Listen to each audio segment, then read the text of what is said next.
Hello everyone, it's Anthony Chadwick from the Webinar Vet, welcoming you to our latest Royal College and BVA webinar on Brexit and the veterinary profession, updates from the Royal College and BVA. We're very fortunate today to have Stephen May, Chris Tufnell and Gudrun Ravets on the line. Stephen is RCVS president this year. He graduated from the University of Cambridge in 1980. And then was fortunate or unfortunate enough to teach me at Liverpool University before moving on to the Royal Veterinary College. He's been at the Royal Veterinary College since 2000. He was actually appointed the Vice Principal for teaching, and he's now, in fact, Deputy Principal since 2013. And then he's become Senior Vice Principal in 2017. Chris was Royal College President last year. He is now the Senior Vice President, graduated as a vet from the University of Glasgow in 1999. He runs an equine and companion animal practice in Newbury, having 5 vets and 7 support staff. The Brexit referendum vote occurred shortly before his term as Royal College President, and Chris has been very instrumental in establishing the Royal College Brexit Task Force. Finally, Gudrun is Senior Vice President of the BVA.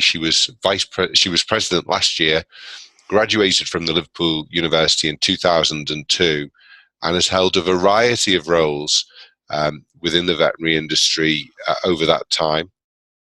She was also President of the Society for Practicing Veterinary Surgeons from 2012 to 2013.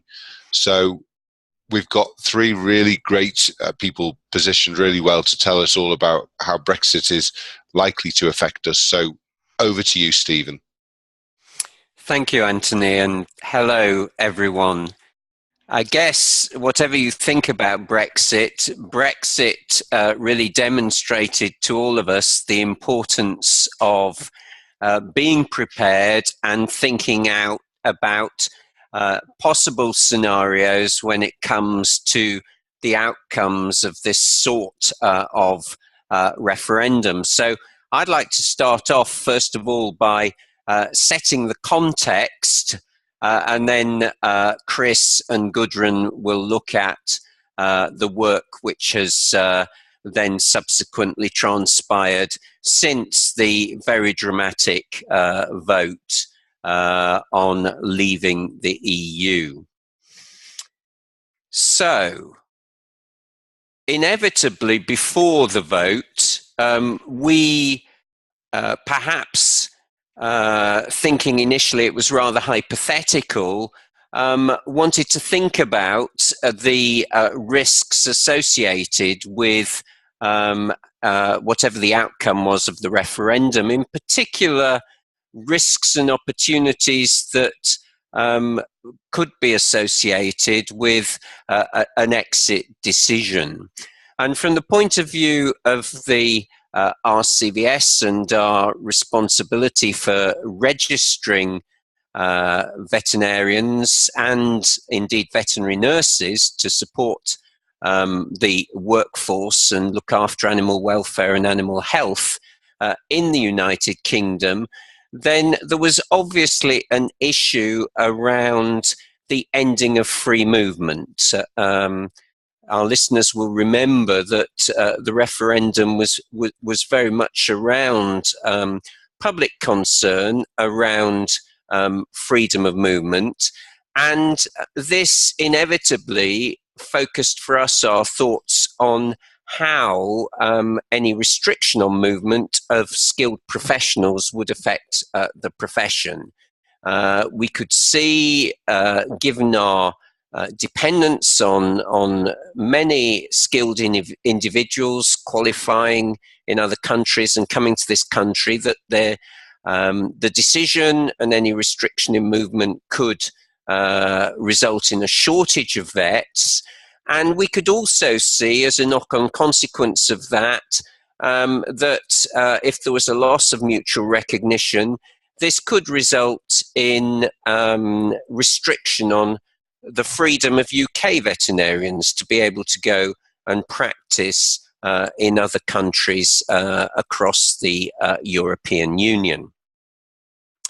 We did see some potential opportunities alongside this, that in relation to our responsibility around standards, setting standards and protecting standards for the profession, around our animal welfare responsibilities, that exit from the European Union would allow us to look again at the nature of those we registered in future, and that would help in terms of any potential to develop animal health and welfare in the future.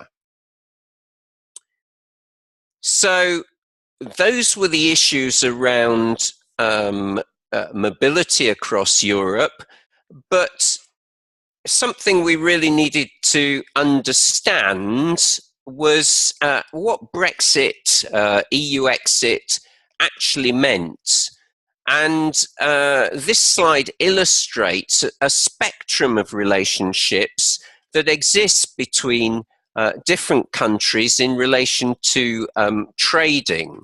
And of course, the tension around EU exit is around the ability to trade freely between European countries and indeed countries around the world, and potential mobility associated with the privilege of being able to trade freely within the European Union. Clearly, if we are outside all free trade relationships, then in one extreme, World Trade Organization rules apply. And at the other extreme, if you're inside the European Union, then we have the free trade that the United Kingdom and other member states have been used to since the creation of that relationship. And in between, there are various intermediate stages which have been discussed and individuals have speculated about, around customs union, indeed around a return to the European Free Trade Association, of which, of course, the United Kingdom was a founding member with 6 other states back in 1960. So all these could be different contexts associated with an exit from the European Union. And these have been portrayed by the BBC and others in terms of a very hard solution, which is outside any trade relationship, which would mean that, of course, the United Kingdom could control mobility and migration into the country, but as a result of that might face various penalties in relation to tariffs and trade restrictions, so-called hard Brexit, versus what some people have termed soft Brexit, where depending on the level of membership and the relationship with the member states of the European Union, there would be an expectation in exchange for free trade of some degree of movement. So this is the context, and that's the tension, the trade versus mobility, that the government and we ourselves have been grappling with. Now, I think at this point it is quite useful to think about the context in relation to numbers of non-UK EU graduates coming to the United Kingdom in recent years. And this set of graphs illustrates the way in which this has been steadily increasing over the last 3 years as a result of unmet demand for well-qualified veterinarians in this country.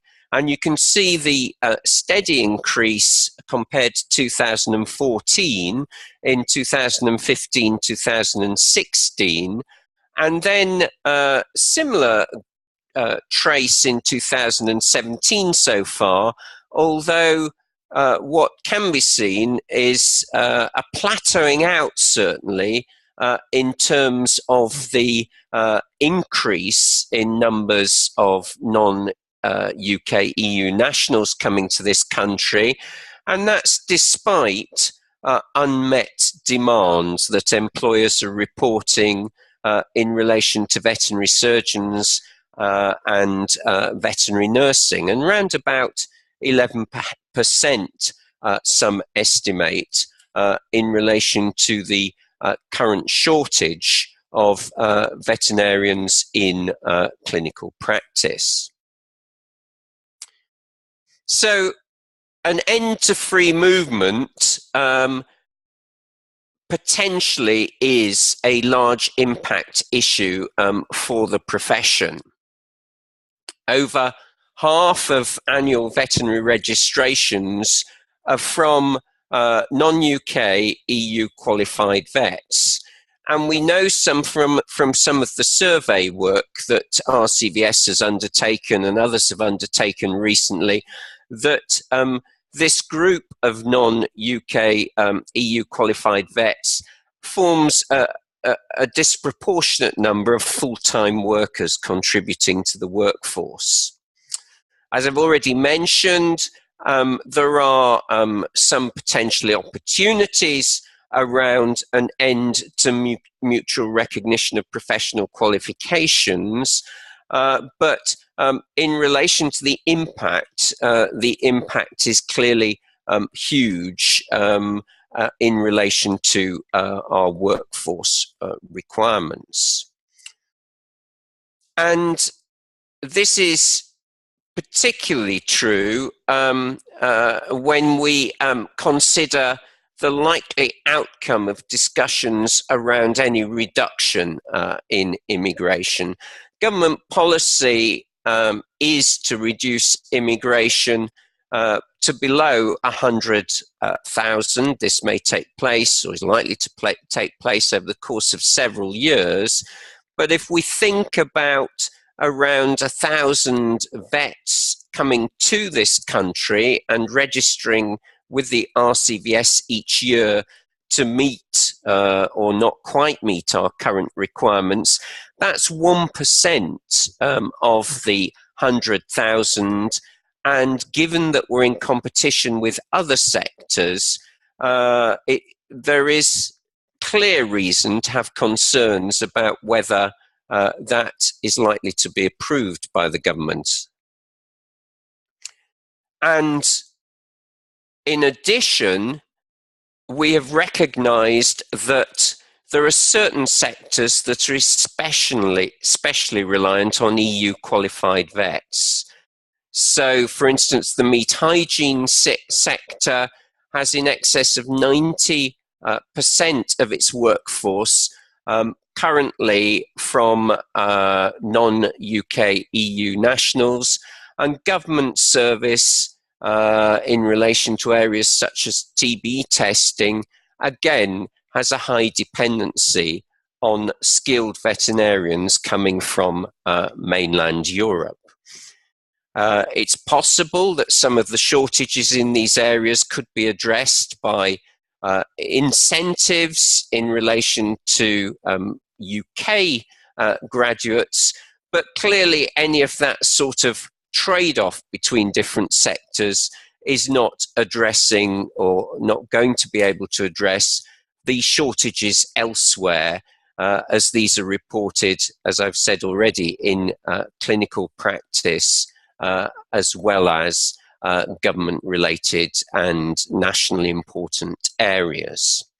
So that's the context, this tension around migration versus trade, and the reality of the registrations and demands that's gone on in recent years, that then led on to very detailed work, both by the BVA and the RCVS, in relation to their Brexit task forces. And I'm going to hand over now to Chris, who's going to take up the next part of this story. Thank you very much indeed, Stephen. And as Stephen has said, we set up the RCVS Brexit Task Force within weeks of the vote. And that task force was given the mission to look at the challenges and opportunities around the Brexit vote. And particularly, we considered the challenges around the workforce, as Stephen has outlined, but also the effect it would have on us as a college with potentially reduced registrations. And the opportunities, again, as Stephen has outlined, on it being able to increase the standards of those that we accept coming into this country.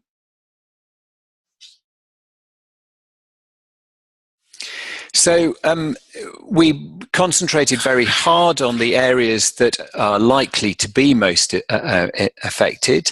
And as Stephen has mentioned already, the government veterinary service at 60% and the meat industry at 90%, those are obviously very serious concerns potentially. But also academia, where some institutions have up to 40% of their academic staff as non-UK EU vets, and also the effect that it would have on general practice. 30% of the people on our register are from overseas, 23% of those from the EU. And as we'll see, the impact they have is somewhat greater than the 23% would suggest. And we, in concentrating on those special areas, we decided to have a round table with the meat industry very early on to get some of their concerns specifically. We also felt that it was incredibly important to ensure that the recommendations we might be coming up with were based on evidence. So we very early on decided to commission a survey with the Institute of Employment Studies and put this out to the EU trained vets and VNs in this country. And we got a fantastic response rate at 55%. So we can be reasonably confident in what we were receiving back.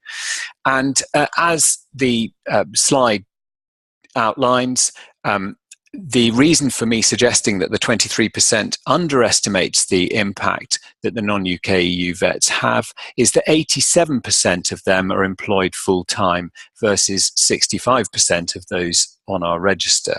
And as you can see, a considerable number of them work in clinical practice. So the results are all available on our website. And it is the whole report is available there, and a very useful infographic which gives you a summary of the information that you can find in front of you here. The most concerning piece potentially is that 16% of respondents had experienced prejudice in the workplace and 22% had said they'd observed it. But overall, 64% felt that they were less welcome following the vote, and 40% of them that they were more likely to leave.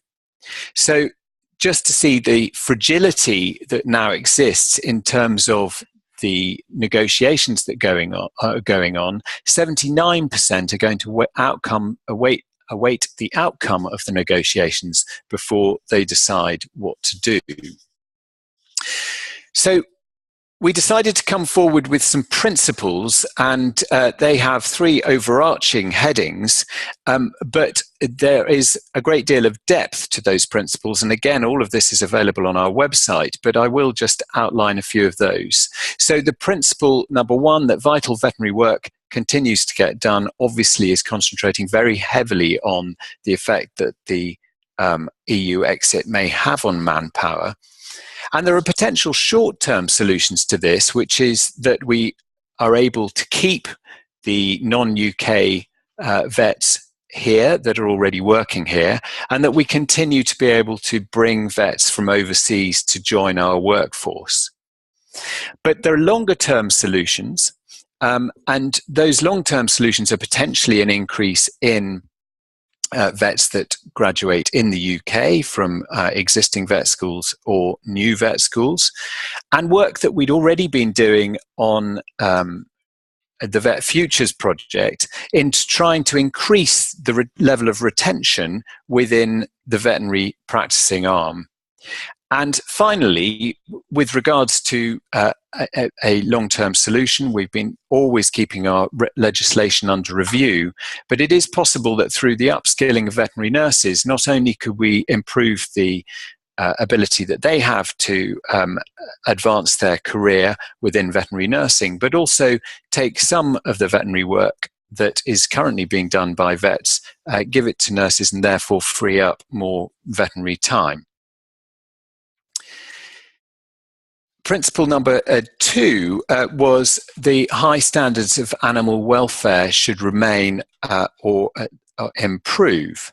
Now, we should consider here the BVA position obviously can extend slightly wider here, but the main way that the RCVS can have an effect on animal welfare as the regulator is through its role setting and advancing veterinary standards.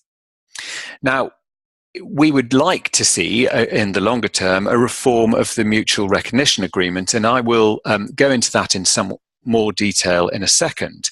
But we work together with the International Accreditors Working Group, so that's accreditors from America, Australasia, Europe, South Africa, in trying to harmonise our levels, our accreditation standards with regards to veterinary education. Also, if freedom of movement is to be restricted, we'd like the restrictions to be placed on those that we maybe consider not to be as well qualified as vets, either from this country or from areas where we recognise their accreditation. And finally, if there are to be new regulatory frameworks with regards to medicines and employment, we want them to at least uphold the high standards of animal welfare that we currently have, or improve on them.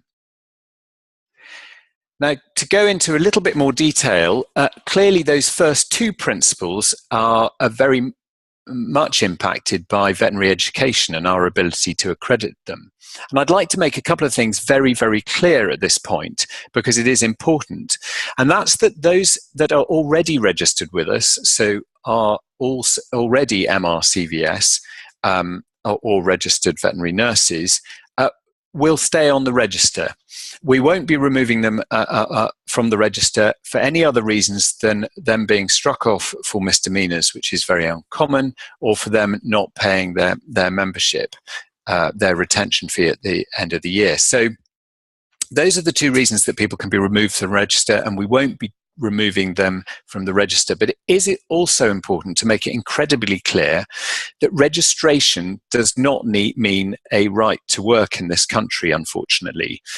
Registration with the college means that you are a recognised veterinary surgeon with regards to the UK regulator.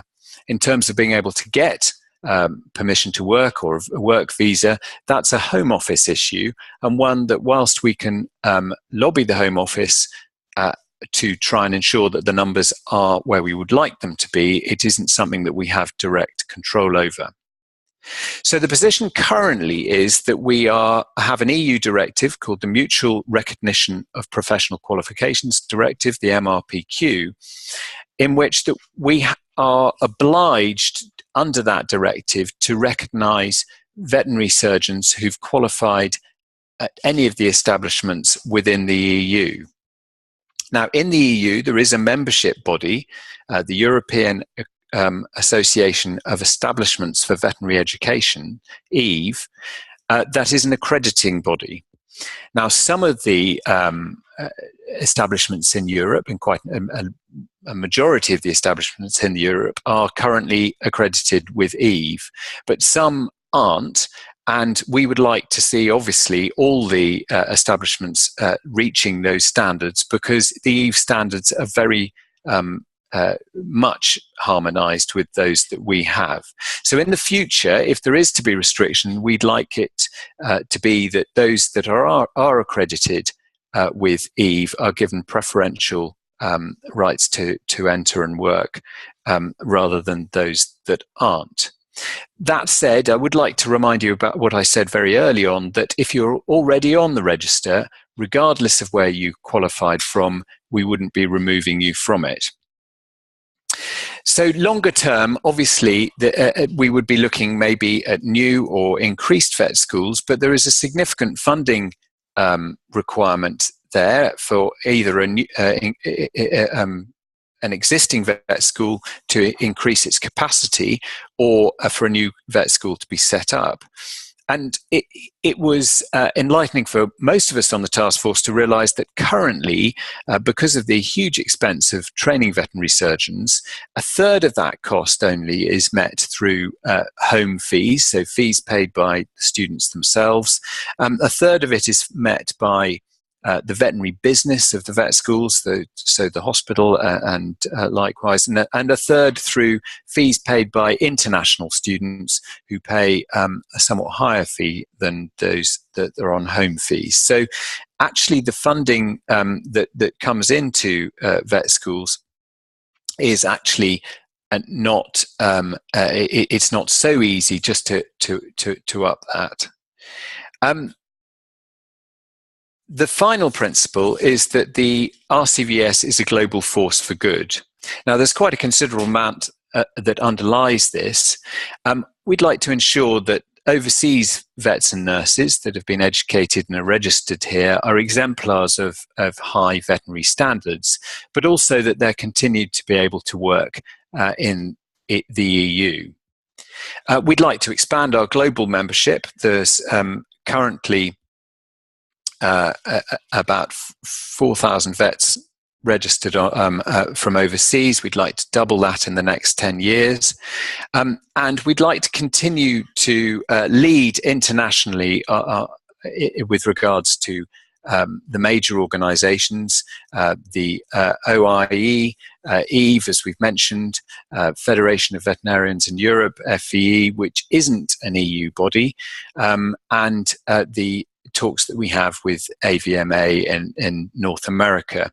And we do so already, and continuing to work in the areas such as the Mind Matters initiative, which it seeks to be a global leader with regards to mental health and well-being. And we've been in talks with those in North America about this, and it does seem that will become an international initiative. And the work that we've been doing through RCVS Knowledge on evidence-based veterinary medicine, we would like that to lead the world in terms of the way that veterinary medicine is done in the future, and becoming renowned for veterinary innovation through the work that we've been doing on innovation and ViveVet.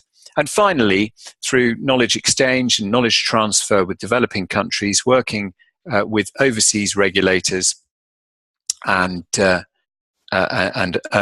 bodies. And we've started some work in India, and the Pakistan Veterinary Medical Council have invited us to go out and look at a school there.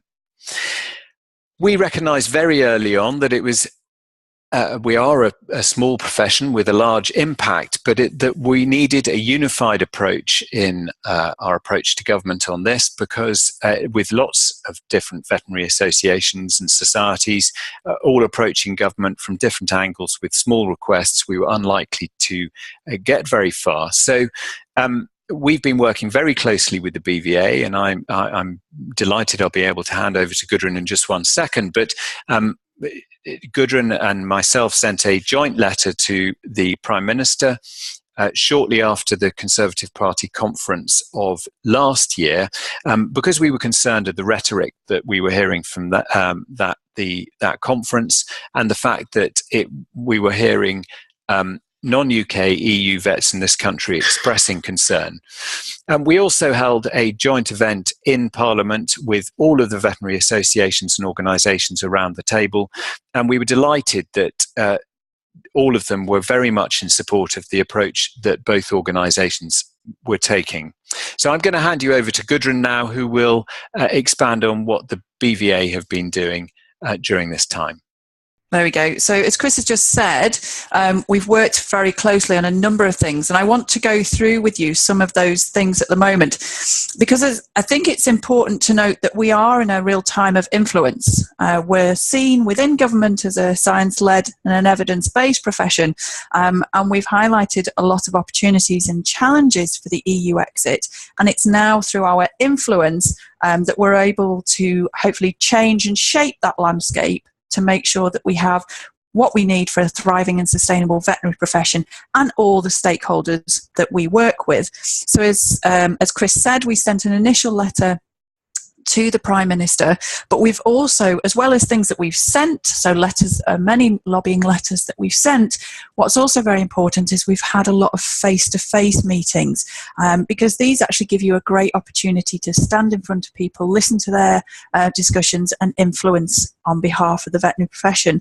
And the Royal College of Veterinary Surgeons and BVA hosted a joint House of Commons tea briefing some months ago, and we had a number of ministers and lords present there to listen to what we've been hearing from our members and to listen to the opportunities and the challenges that we have found and acknowledged, and also to listen to some of the solutions that we're starting to put together. So right from the beginning, for BVA, our first priority was for seeking reassurance for our non-UK EU vets to make sure that we have reassurance over their working rights without any time limit. But also for British vets and veterinary nurses living, working, studying in other member states. Now, we had correspondence with all 4 UK governments. Many letters were sent, but also in person. We've had very warm words and positive indications, but as yet no guarantees.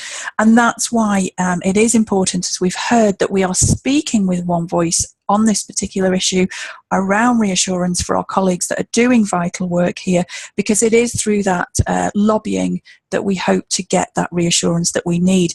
And part of that is through all the work that we've been doing is highlighting the vital role that vets are playing in society, in community, but also importantly in the economy. And you can see on the BVA website a number of pieces that we've put out there, working with media outlets. So we worked with Channel 4 on a programme that was highlighting the vital work of vets and the vital work that our EU colleagues are doing. You can see here some other areas that we've been working in, and we sent the Secretary of State, amongst many others, our Brexit report, and I'll go through the Brexit report in a minute. But that Brexit report identifies the challenges and the opportunities that we have for Brexit, and has been our key lobbying document. And we've been working very much with the devolved governments as well. So we held a Brexit briefing for MSPs in Holyrood. We met with a number of key stakeholders in Northern Ireland and including Veterinary Ireland recently. And in our dinner at Wales and all other devolved regions, Brexit and its impact on the veterinary profession has been our main focus. And we were very pleased at London Vet Show 2017 to host Lord Gardner, who is the Minister responsible for animal health and welfare, and he was able to come see the vital work that vets are doing throughout the show, but also to listen to our presentation and to respond on behalf of the government, and that gave us a unique insight into the government's EU exit priorities and for him to take questions from vets. So we are very much part of that influential sphere and will continue to be so, and it's really vital that you as members engage in that, because we are all working with stakeholders that will be affected by the EU exit. And while there are so many unknowns, we have a real opportunity to influence the outcome, gain the opportunities for the veterinary profession, and acknowledge and mitigate any challenges. So right from the off, the BVA put together a small working party of people that understood these areas and were working with within the many aspects that the veterinary profession touches and with many different stakeholders. And as you can see, what we've centred around is the working rights for vets and VNs must be guaranteed, but also looking at maintaining standards, but being aspirational. And being aspirational on a risk-based analysis, because there are the opportunities that we see to really augment, particularly in our welfare, so that we make the UK PLC, we make it a high animal welfare and food safety as its unique selling point. So through months of working with, a small group of people who had specific specialities in these areas, we came up with the Brexit in the Veterinary Profession report. And this is freely downloadable on our website, and will actually give you probably about enough information as you will want to know about the EU exit in the veterinary profession, because this identifies the challenges and opportunities across those 9 areas of public policy. Now, as I've originally said, the overarching approach has been around the workforce and maintaining standards, and in seizing opportunities, as I say, through an evidence-based risk analysis of animal health, but also looking at that any public money to replace the EU Common Agricultural Policy should be used to support and incentivise public goods. So these would be animal health and welfare, disease surveillance, biosecurity, and environmental stewardship.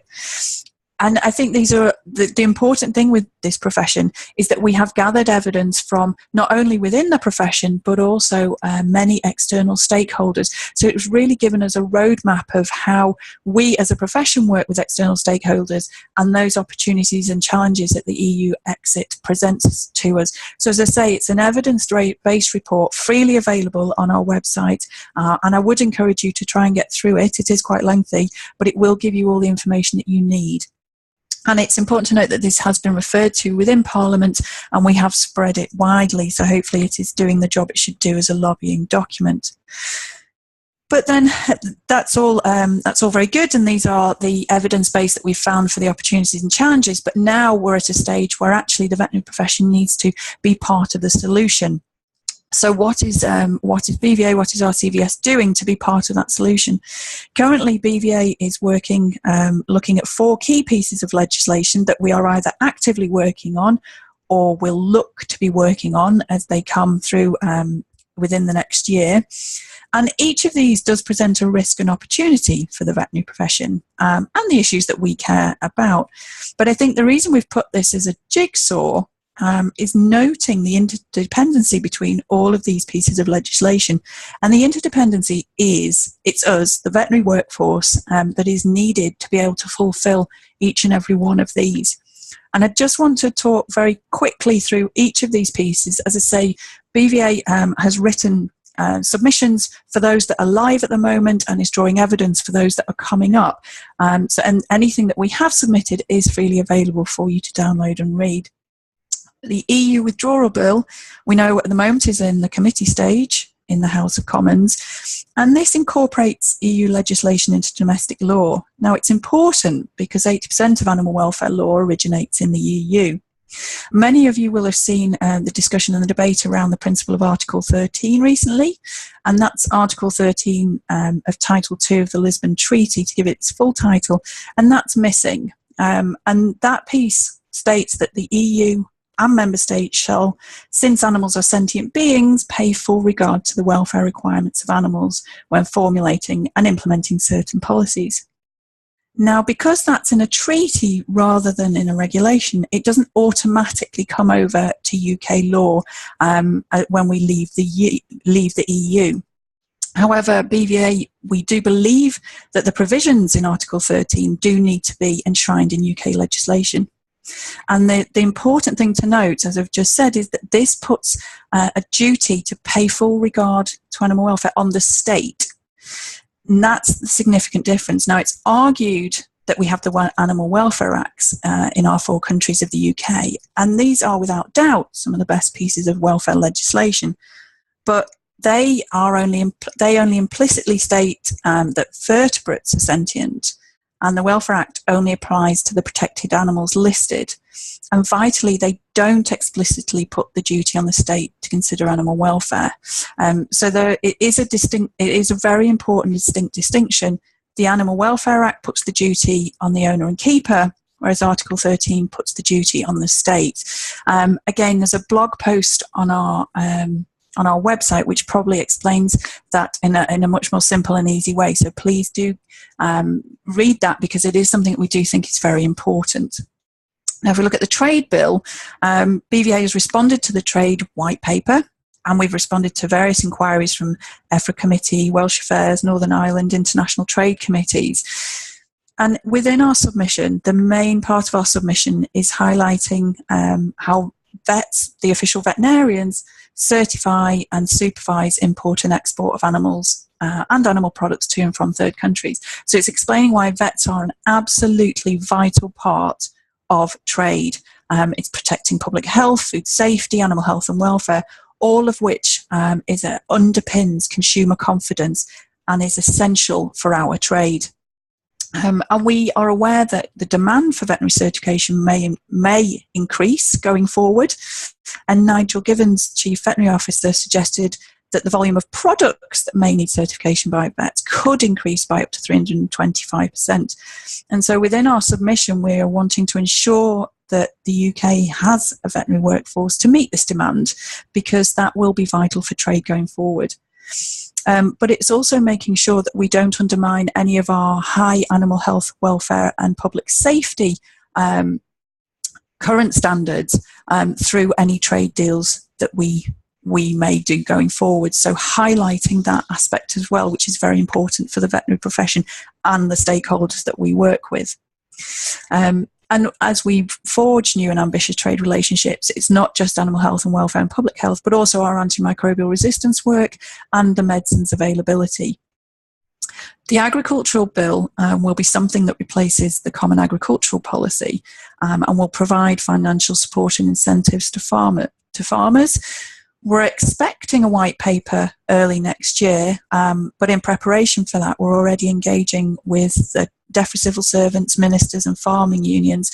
And again, our lobbying from our Brexit report underpins that we believe public money should support and incentivise public goods, so animal health and welfare, biodiversity, environmental stewardship, disease surveillance. And then lastly, the immigration bill. Again, we are expecting a white paper by the end of the year, but we've put in a joint response with the RCVS to the Migration Advisory Committee, where we strongly outlined the economic and social contribution that vets make and the current workforce challenges that we're facing, and the vital work that non-UK EU vets undertake within our society and for the economy. And within that, we have called for vets to be returned to the shortage occupation list. So this is just to show the things that are coming forward where the veterinary profession is being part of that solution. And then it is about working together. We've talked about how BVA and RCVS are working together, but we're also working together with DEFRA, with APHA and with FSA. And one of the vital areas that we're working together is the Veterinary Capability and Capacity Project. And this came about because of the recognition of the vital roles that veterinary surgeons play in our economy and in society, and to make sure that we maintain this as a thriving and sustainable profession. So we are working as a collaborative and joint project, and there's 3 work streams that are running concurrently. So the Immigration Veterinary Resources Working Group is looking at the resources that are needed to continue to carry out essential government and private sector functions, and to take action to ensure that the government migration policies enable these to be met. And one of the fundamental pieces of this was the Migration Advisory Committee response that the BVA and Royal College of Veterinary Surgeons submitted recently, with help and input from this working group. The second working stream there is the Recruitment and Retention Working Group. And again, this is very much on the back of the Vet Futures work that we are all doing. And this is looking at strategies and measures to secure necessary retention and recruitment. And that's including increasing and developing contribution of UK citizens, but also looking at those factors around retention within the profession that we know that there has been challenges around, and BVA has been working with the University of Exeter on a research project around this, and as a Vet Futures project, we will continue to work to look at the recruitment issue and the retention issue. And the last piece is around legislative reform. Again, this is a Vet Futures focus, and that's exploring the flexibility in existing legislation and developing non-veterinary options, as Chris and Stephen have both alluded to. And this is very much being led by RCVS, of which BVA is part of the legislative working group. So this is another example of where we're working collaboratively to provide solutions going forward for our EU exit and for the sustainability of the profession long term. But not only are we working collaboratively with the UK government and other stakeholders, but also it's to note our continuing influence within Europe through the Federation of Veterinarians in Europe. And we continue to have great relations with the FVE and with other member states. And it's important to note that the Federation of Veterinarians in Europe is an umbrella organisation of veterinary organisations from around 38 European countries. It's distinct from the EU, but it does provide evidence-based policy and is influential within the EU.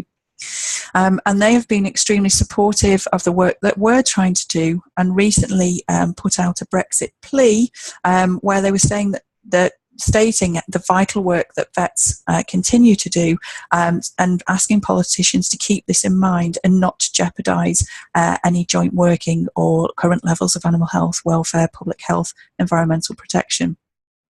And we will, as I say, continue to work collaboratively with FVE and other EU member states. And it's important to note that how FVE have taken on the Vet Futures Europe and the great work that was started by RCVS and BVA, and it is now in the stage where individual EU countries are formulating their own Vet Futures documents to make sure that they have thriving and sustainable veterinary professions going forward.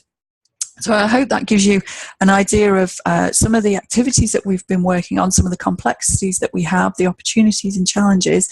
I think that's all from us for talking, but we're very happy to take questions. Thanks very much, Gudrun.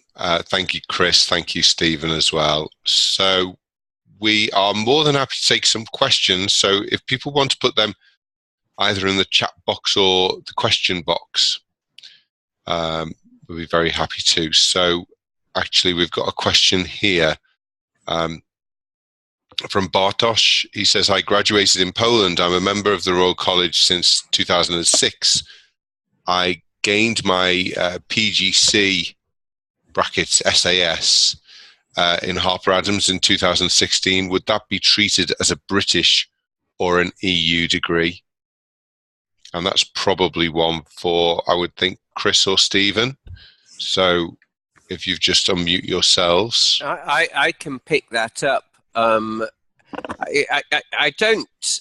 not quite sure what the relevance here of this question is, I'm afraid, in the sense that that's a further qualification. Well done to Bartosz in gaining that and pursuing his CPD in this way. But that's a further qualification. It's not specifically a registrable qualification in terms of being a veterinary surgeon. So if you're on the register as a result of a recognised degree currently, as Chris said, you're on the register as a veterinary surgeon in this country, and as far as the RCVS is concerned, will remain on that register. That is, I guess, separate from any further qualifications that are gained, if I'm understanding the question correctly. Yeah, I mean, the extra qualification, you're a vet from your first qualification, really, aren't you, I suppose, Steve? Yes, that's right, and people should be reassured on that. It's not changing their status beyond, of course, the fact that then a number of these qualifications allow you to become recognised as an advanced practitioner in this country, and in some cases, if you hold a diploma, RCVS, American or European diploma, then ability to register as a specialist. And I mean, once you're registered in those categories, then obviously, again, your ability to stay active on that register will depend on your recertifying every 5 years or so. And again, those rules will apply, I guess, wherever you're working in terms of the register. Great. Okay. Thanks, Stephen. We have Philippe asking a question. He says he's a French graduate.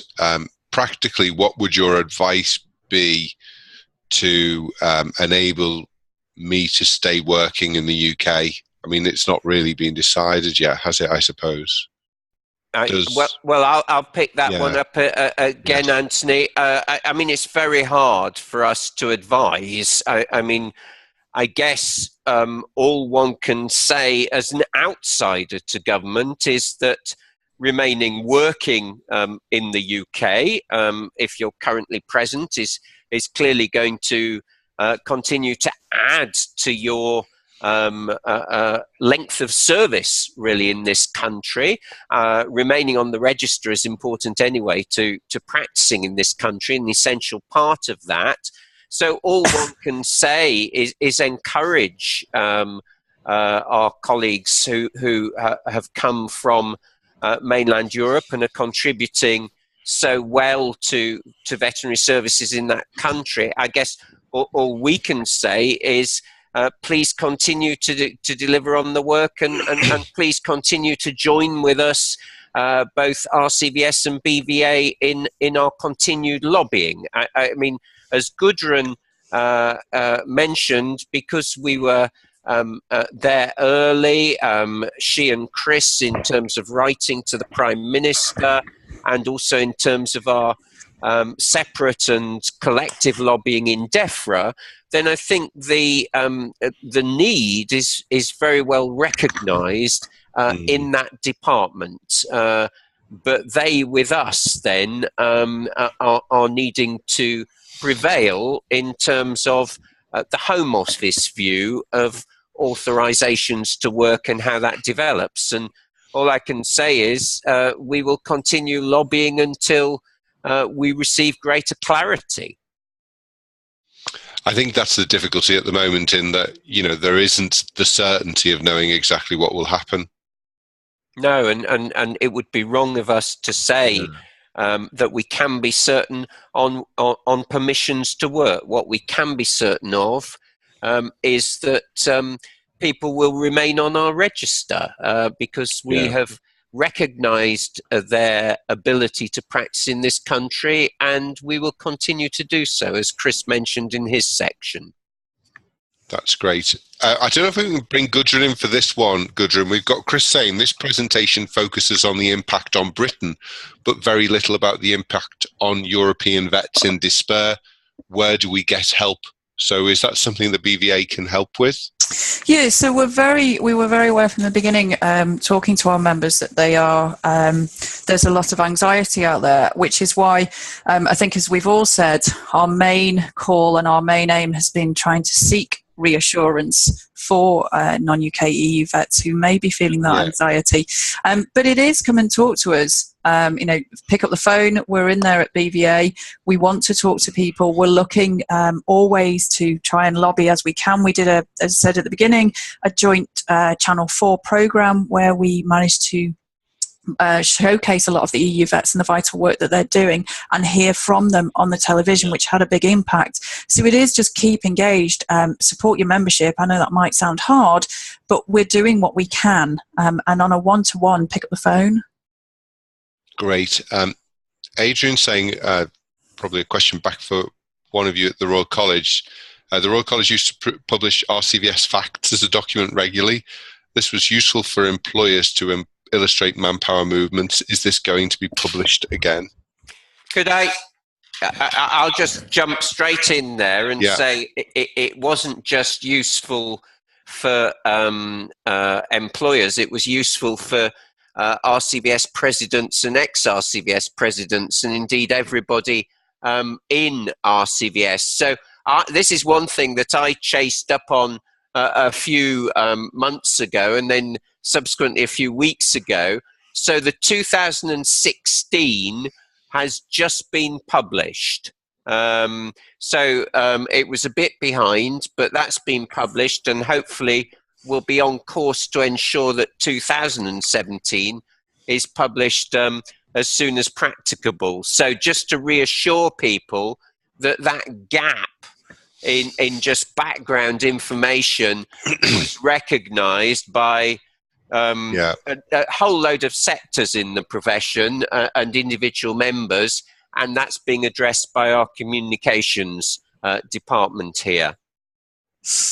That's really good, because I think it is such a useful document. I was searching for it recently, so it's great that it's back onto the site. We've got a question from Tim here saying, given the enormous political strength of the medical profession consequent to the potential problems which Brexit will cause the NHS, is a joint approach with the BMA GMC on behalf of all healthcare professionals developing? Shall I come in there? Anthony, the truth is there are a number of reasons why a joint approach, although very early on we thought it was a good idea to get together with our medical colleagues, there are a number of reasons why practically it doesn't necessarily work as well as it might seem. Firstly, the Department of Health is where the NHS goes to, and we report into DEFRA, so we're two distinct government departments. Secondly, the NHS obviously is the major employer of medics in this country, and the GMC is obviously their respective regulator. Their situation is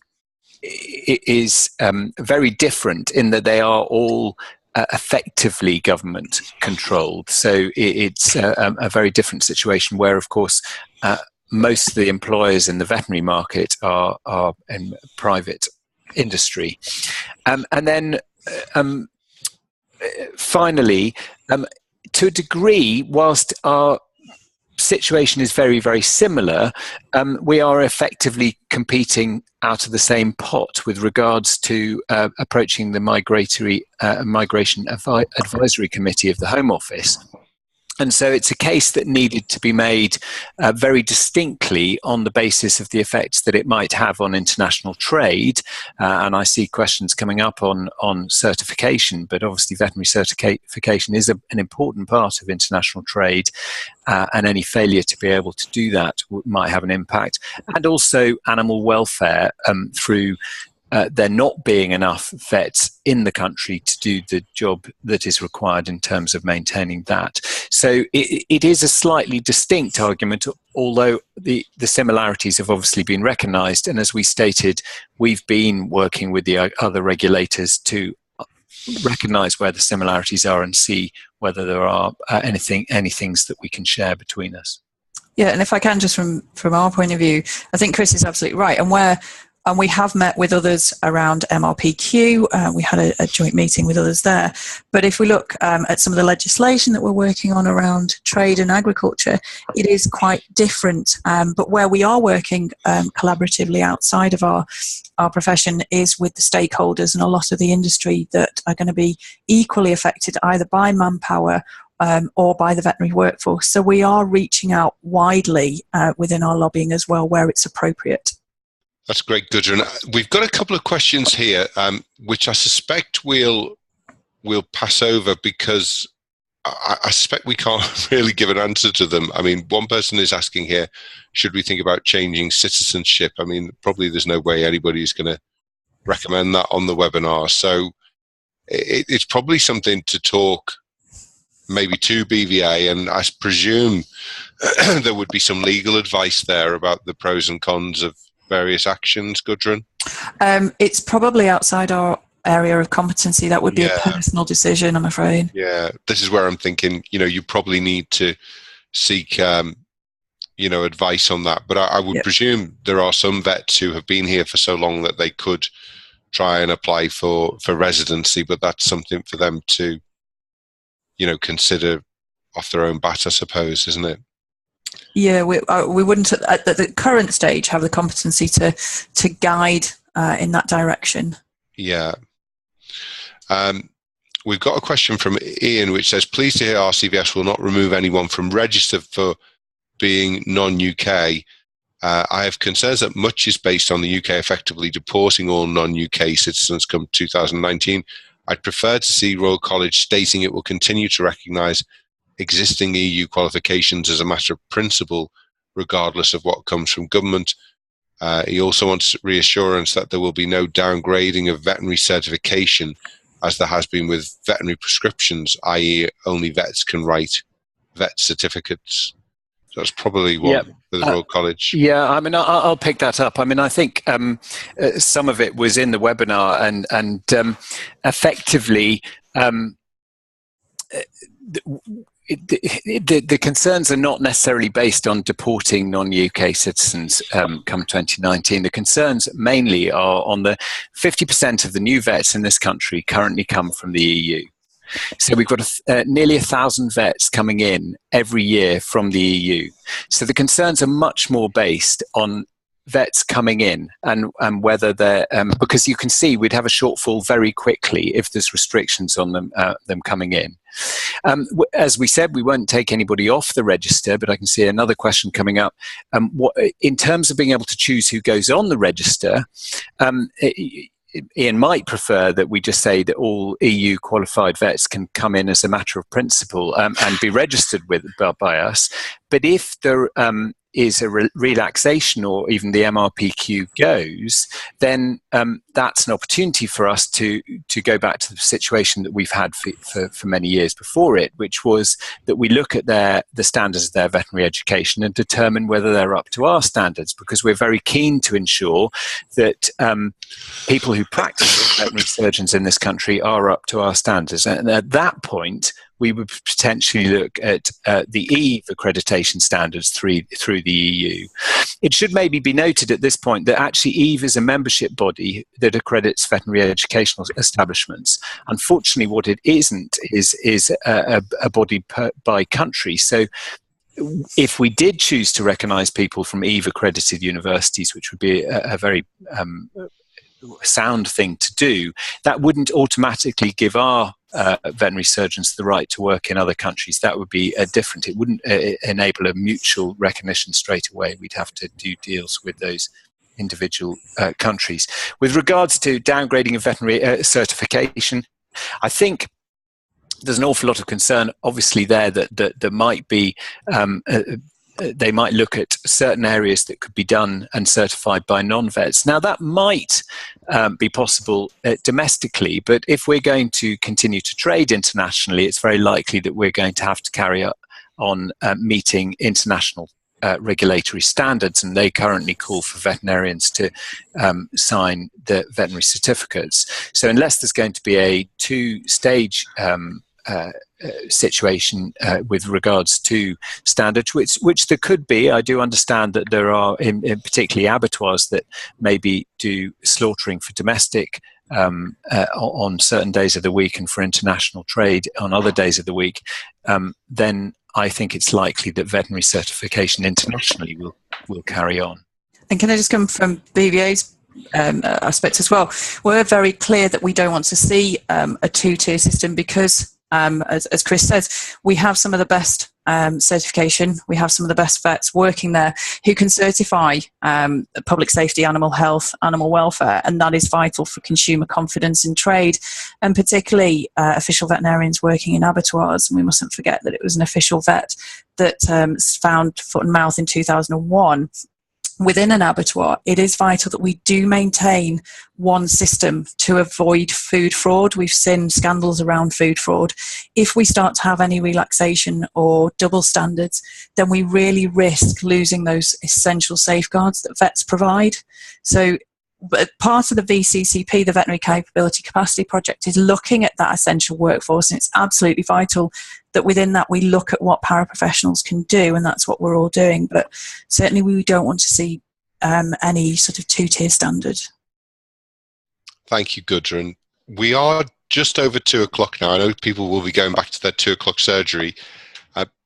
Thank you so much, everyone, for attending. Obviously, this will be up on the website within the next 24, 48 hours, so do go and tell your colleagues about it.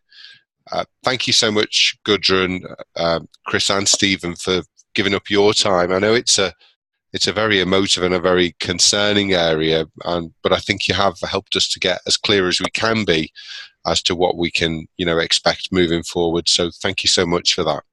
Thank you.